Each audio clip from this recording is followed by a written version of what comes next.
आज हम बात कर रहे हैं एक ऐसी कंपनी की जो आपकी हवाई यात्रा को और भी सुखद बनाती है।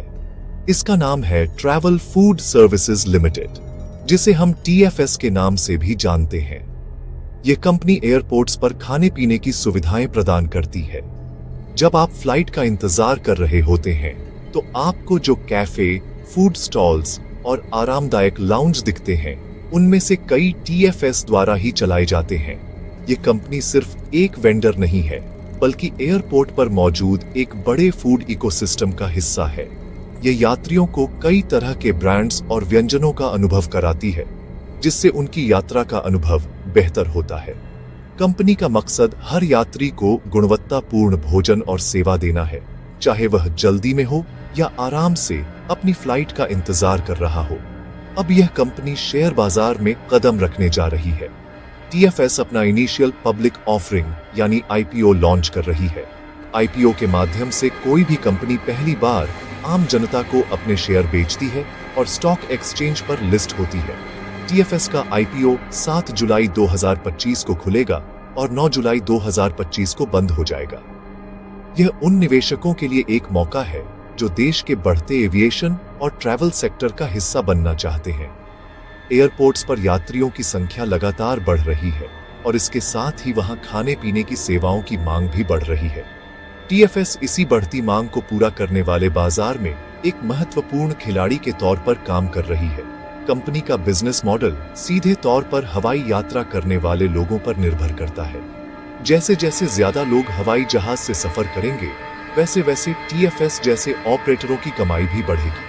यह कंपनी एयरपोर्ट पर क्विक सर्विस रेस्टोरेंट यानी QSR चलाती है, जहां आप जल्दी से कुछ खा पी सकते हैं। इसके अलावा यह प्रीमियम लाउंज भी ऑपरेट करती है, जहां यात्री आराम से बैठकर अपनी फ्लाइट का इंतजार कर सकते हैं और बेहतर सुविधाओं का लाभ उठा सकते हैं। TFS ने भारत के कई बड़े एयरपोर्ट्स पर अपनी मजबूत पकड़ बना ली है और अब वह अपने बिजनेस को और भी विस्तार देने की तैयारी में है। यह IPO कंपनी के लिए एक महत्वपूर्ण पड़ाव है, जो इसे और भी लोगों की नजर में लाएगा। इस IPO की एक खास बात यह है कि यह पूरी तरह से ऑफर फॉर सेल यानी OFS है। इसका मतलब है कि कंपनी कोई नए शेयर जारी नहीं कर रही है, बल्कि कंपनी के मौजूदा मालिक यानी प्रमोटर्स और पुराने निवेशक अपनी हिस्सेदारी बेच रहे हैं।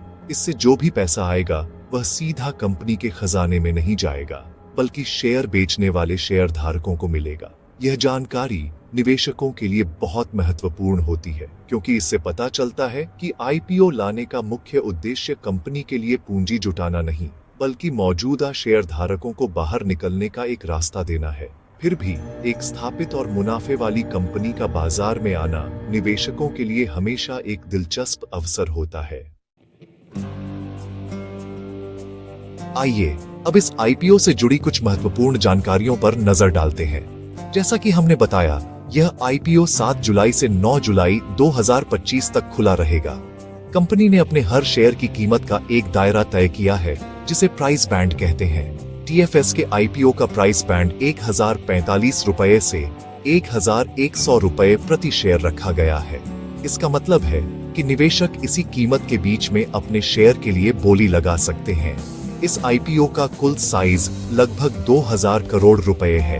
अगर आप इसमें निवेश करना चाहते हैं तो आपको कम से कम 13 शेयरों के एक लॉट के लिए आवेदन करना होगा।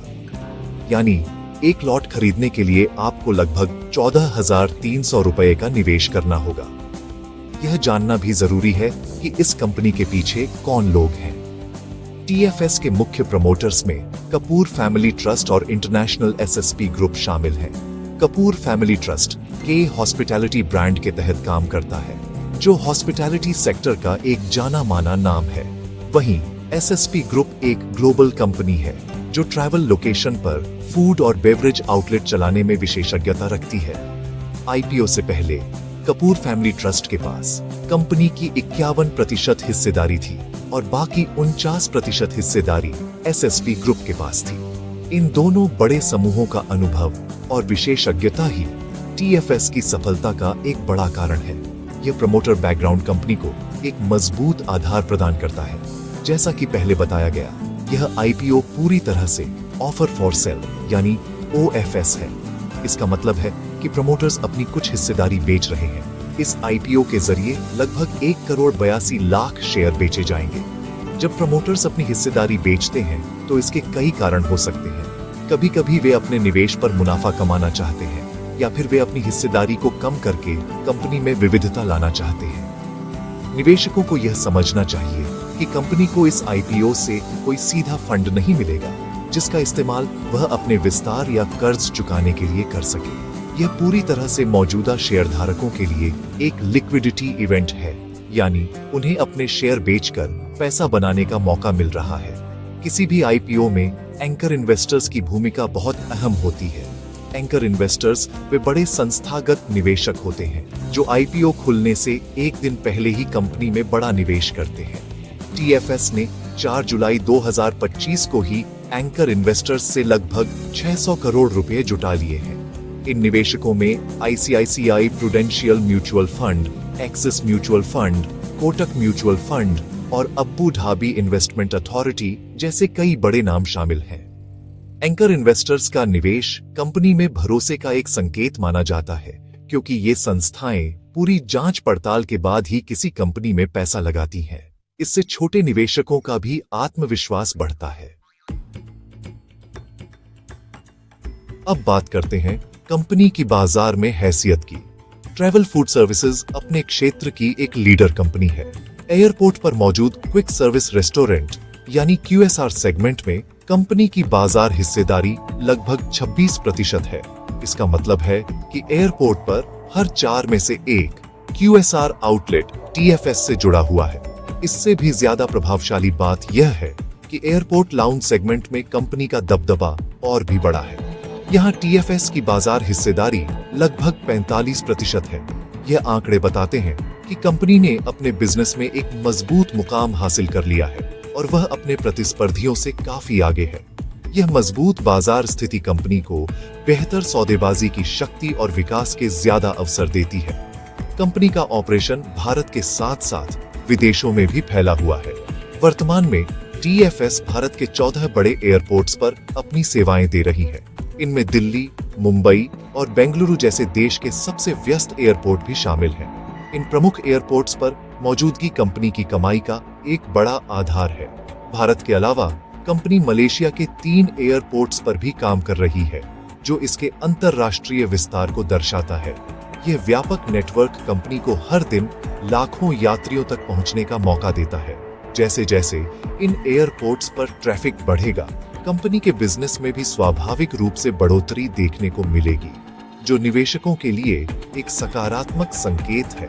अब कंपनी के वित्तीय प्रदर्शन पर एक नजर डालते हैं। वित्त वर्ष 2025 में कंपनी की कुल आय 1,687 करोड़ 7 लाख रुपए रही, जो पिछले साल की तुलना में लगभग 20% अधिक है। कमाई में यह बढ़ोतरी दिखाती है कि कंपनी का बिजनेस लगातार बढ़ रहा है। सिर्फ कमाई ही नहीं, बल्कि कंपनी का मुनाफा भी बढ़ा है।